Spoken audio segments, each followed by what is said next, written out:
ও ৰঙালী সুৰুজে ও ভুমুকি মাৰিলে ও প্ৰকৃতি শুৱনি হৈ মৰম জান গাভৰু হৈ। নমস্কাৰ, স্বাগতম জনাইছোঁ আমাৰ চেনেল চিমিচমি ফেশ্বন ষ্টাইল ব্লগছলৈ। আজি আকৌ এটা ভিডিঅ' লৈ আহিছোঁ। আমি বিহু প্ৰিপাৰেশ্যন ষ্টাৰ্ট কৰিয়ে দিছোঁ, যোৱাকালিৰ পৰাই কৰিছোঁ। যোৱাকালি মায়ে বনাইছিলে লাড়ু আৰু আমি পিঠা বনাইছিলোঁ। কালি কেইখনমান পিঠা বনোৱা হৈছিলে আৰু বাকীখিনি আজিয়ে বনাম বুলি ভাবিছোঁ। এতিয়া আমি পিঠা বনাই আছোঁ, চাই থাকক আপোনালোকে ভিডিঅ'টো।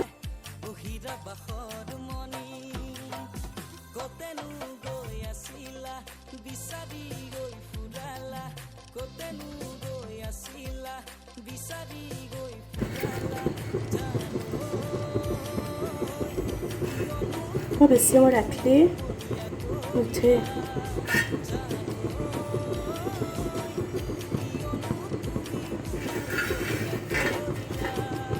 আমি পিঠাৰ গুড়াবিলাক মিক্সিতে খুন্দিছোঁ। আমি মিক্সিতে খুন্দোঁ পিঠাৰ গুড়িবিলাক, আৰু উঠেও, কিছুমানৰ নুঠে বুলি কয় মিক্সিত খুন্দিলে, কিন্তু আমাৰ উঠে আৰু পিঠাকেইখন। প্ৰথমতে আৰম্ভণিটোতো অকণমান হেৰি হ'বই, যেতিয়া মানে টাৱাখন গৰম হৈ যায়, ভালকৈ মানে হেৰি হৈ যায়, তেতিয়া মানে উঠে আৰু পিঠাকেইখন ধুনীয়াকৈ। আগতে বনোৱা পিঠাকেইখন দেখুৱাইছোঁ আৰু লাড়ুকেইটাও দেখুৱাইছোঁ। আনছোঁ এইকেইখন হৈছে পিঠা। লাড়ু আৰু আছে, দুটা বটলত থোৱা হৈছে, এইকেইটা অকণমান আৰু বেলেগ এটা বটলত আছে। ভিডিঅ'টো আমাৰ বিহুৰ আগদিনা মানে আজিৰ পৰা ষ্টাৰ্ট কৰিছোঁ, আৰু অহাকালিও ভিডিঅ' মানে অকণমান কৰিম গৰু বিহুৰ। তো চাই থাকিব আমি কেনেকৈ বিহু পালন কৰোঁ। আৰু বহাগ বিহুত আমি এইটো তিল পিঠা আৰু লাড়ুৱে বনাওঁ, বেলেগ বেলেগ ধৰণৰ মানে পিঠা নবনাওঁ একো। আমি মাঘ বিহুত বনাওঁ বেলেগ বেলেগ ধৰণৰ পিঠা, এইটো বিহুত সেনেকৈ আৰু সিমান বনোৱা নহয়। চাই থাকিব ভিডিঅ'টো গোটেইখিনি। তো বিহু বুলি দেউতাই আমাক চেণ্ডেল আনি দিছিলে, চেণ্ডেলৰ প্ৰয়োজনো হৈ আছিলে। তো এয়া হৈছে বিহুৰ গিফ্ট। আৰু কিবা কিবি বিহুৱানো লোৱা হৈছে, কাপোৰ চাপোৰ কিবা ঘৰত পিন্ধা টাইপৰ সেনেকুৱা হান। সিদিনা আছিলে বহাগৰ 1 তাৰিখ, গৰু বিহু। আৰু এই চেগতে সকলোকে ৰঙালী বিহু তথা অসমীয়া নৱবৰ্ষৰ শুভেচ্ছা জ্ঞাপন কৰিলোঁ। আমাৰ গৰু সিদিনা যিহেতু গৰু বিহু আছিলে আৰু আমাৰ গৰু নাই, ছাগলী আছে, গতিকে সিহঁতকে গা ধুৱাম বুলি মানে আমি ভাবিছিলোঁ। আৰু সেই ছাগলীকেইটাক চাবলৈ আমি বাৰীৰ পিছফালে আহিছিলোঁ, গোটেইকেইটাই একেলগে লগ হৈ পিনে।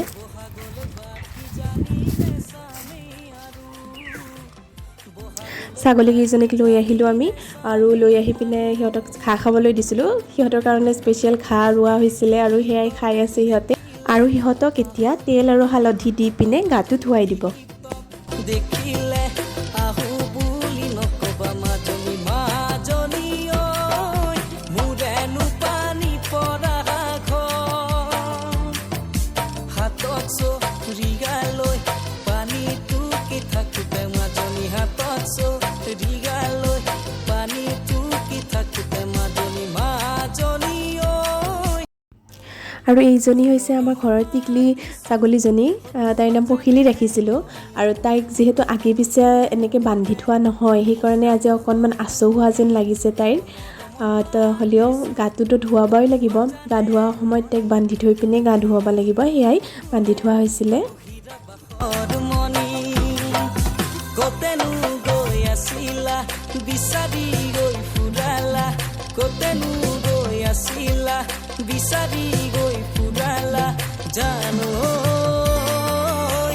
কিয়নো তুমি মোক বলিয়া কৰিলা, জানো কিয়নো তুমি মোক বলিয়া কৰিলা।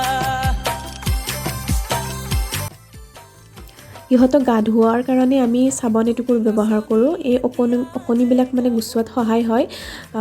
কুকুৰে হওক বা ছাগলীয়ে হওক ওকণি হয় ন, কিবা কিবি কিছুমান মানে সেই উৰি উৰিও আহে মানুহৰ গাত, তেনেকুৱা ধৰণৰ ওকণি হয়। তো সেইবিলাক গুচোৱাত সহায় হয়।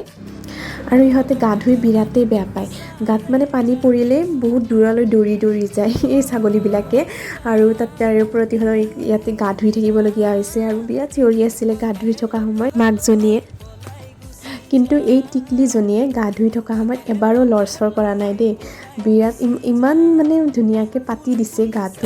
বসন্তৰ তুমি জাননী বহাগত প্ৰতিটো বহাগতে মহৰম যাচো তোমাৰ অন্তৰত গুণ গুণকৈ বুমুৰাই ফুলে ফুলে পৰিছে থোপা থোপে নাহৰ তলত তাল ভৰি ফুলিছে ও জাননী তুমিয়ে মোৰ কামনা বাসনা তুমিয়ে মোৰ হৃদয়ৰ বৰা। গা পা ধোৱা হ'ল ইহঁতক আৰু বেকগ্ৰাউণ্ডত বিহু গান চলি আছিলে, তাই নাচি আছিলে ইহঁতৰ আগত।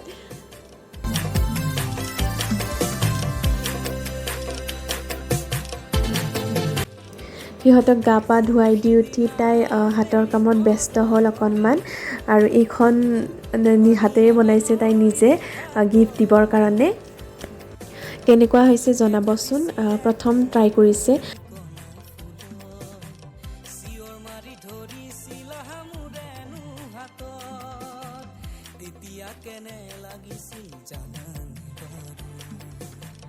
বহাগলৈ বাট কি জানি এইজনী হৈছে আমাৰ চবতকৈ ডাঙৰ ছাগলীজনী।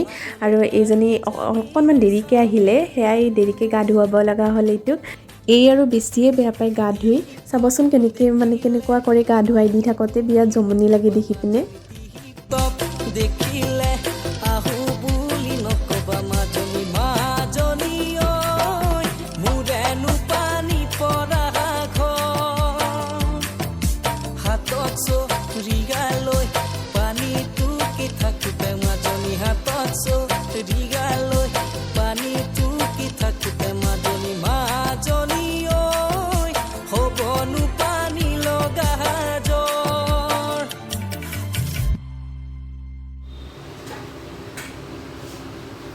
আৰু যিহেতু আজি বিহু আছিল, গৰু বিহু, সেয়ে আমাৰ গাঁৱৰ গোসাঁই ঘৰত নাম পাতে। গাঁৱৰ গোটেইখিনি তিৰোতায়ে নাম গাবলৈ যায়। আমাৰ মাও যাবলৈ ৰেডি হৈ আছিলে। আৰু এয়া অকণমান পায়স বনাইছিলে বিহু বুলি। আৰু পাটিচাপ্টা পিঠাও বনাইছিলে। সকলোৱে জানে কেনেকৈ বনায়। অলপমান বেলেগ ষ্টাইলত বনাইছিলে আমাৰ, দেখুৱাই দিছোঁ। আমাৰ মায়ে তেনেকৈ বনাই থাকে, নতুন নতুন ৰেচিপিবিলাক ট্ৰাই কৰি থাকে। আচলতে সদায় সদায় বেলেগ এটা কিবা বনাই খুৱাবলৈ বেলেগক ভালো লাগে। তেনেকৈ মায়েও ভাল পায় বনাই খুৱাবলৈ আমাক। সৌসিদিনা বেলি পৰত পানী অনা নৈৰে ঘাটত জোকে ধৰিছিলে চিঞৰ মাৰি ধৰিছিলা তেতিয়া কেনে লাগিছিল বহাগত কি জানি এয়া গধূলি সময় হৈছিলে আৰু আমাৰ তিয়ঁহ খাবৰ খুব ইচ্ছা গৈছিলে। সেয়াই দেউতাই নিজে কাটি পিনে আমাক খাবলৈ দিলে।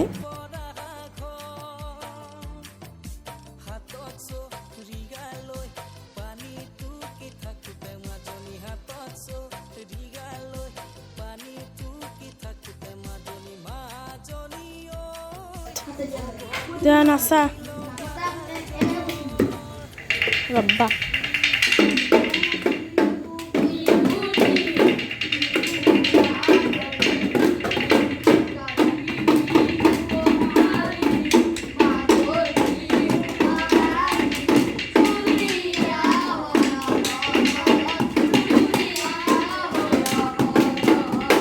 এয়া হৈছে বহাগৰ 1 তাৰিখৰ দিনা।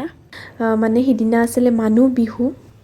আৰু মায়ে গোসাঁই ঘৰত দিবৰ কাৰণে এয়া ফুল তুলি আছিলে।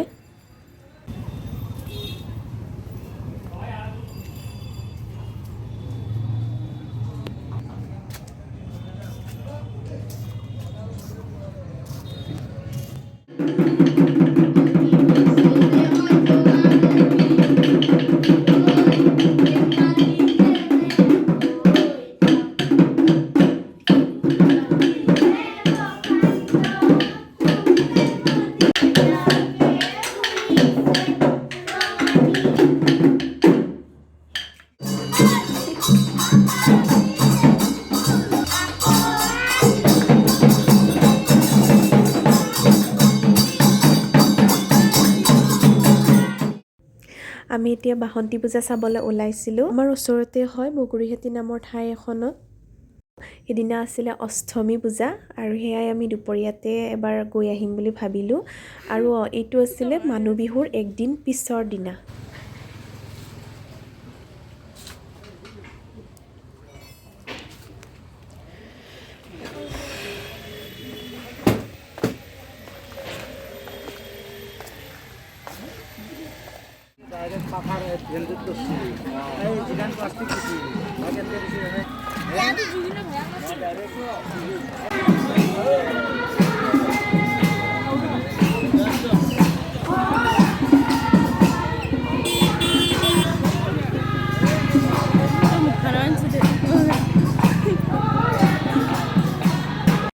পূজাত আমি অলপ টাইম থাকি ঘৰলৈ গুচি আহিলোঁ। মা আৰু দাদাও গৈছিলে আমাৰ লগত। আৰু এয়া আমাৰ ঘৰৰ পুখুৰীৰ মাছ আছিলে, সেয়াই ভাবিলোঁ মানে ভিডিঅ' কৰি দেখাওঁ এবাৰ। ভাল লাগে ন নিজৰ পুখুৰীৰ মাছ ধৰি পিনেও ভাল লাগে আৰু খায়ো ভাল লাগে। এয়া হৈছে নৱমী পূজা আৰু নৱমীৰ দিনা আমি গধূলিকৈ চাবলৈ গৈছিলোঁ পূজা। যোৱাবাৰ ইয়াতে বহুত মানুহ হৈছিলে, মহাৰজত জয়ন্তী আছিলে কাৰণে। এইবাৰ অকণমান মাতল হৈছে মানুহ। যোৱাবাৰৰ ভিডিঅ' আমি দি থৈছিলোঁ ইতিমধ্যে, সেইকাৰণে এইবাৰ মানে বেছি ভিডিঅ' কৰা নাই। আজি এই ভিডিঅ'টোত আমি 4-5 দিনমানৰ ভিডিঅ' একেলগে দিছোঁ। এনেই আৰু স্মৃতি হিচাপে ৰৈ যাব ভিডিঅ'টোত, সেইকাৰণে মানে অকণ ভিডিঅ' কৰি দি থৈছিলোঁ। আশা কৰোঁ আপোনালোকেও ভাল পাব আৰু আমাৰ চেনেলটো ছাবস্ক্ৰাইব কৰি থৈ দিব আৰু ভাল লাগিলে লাইক এটা দিব ভিডিঅ'টোত আৰু কমেণ্ট কৰিব। ধন্যবাদ।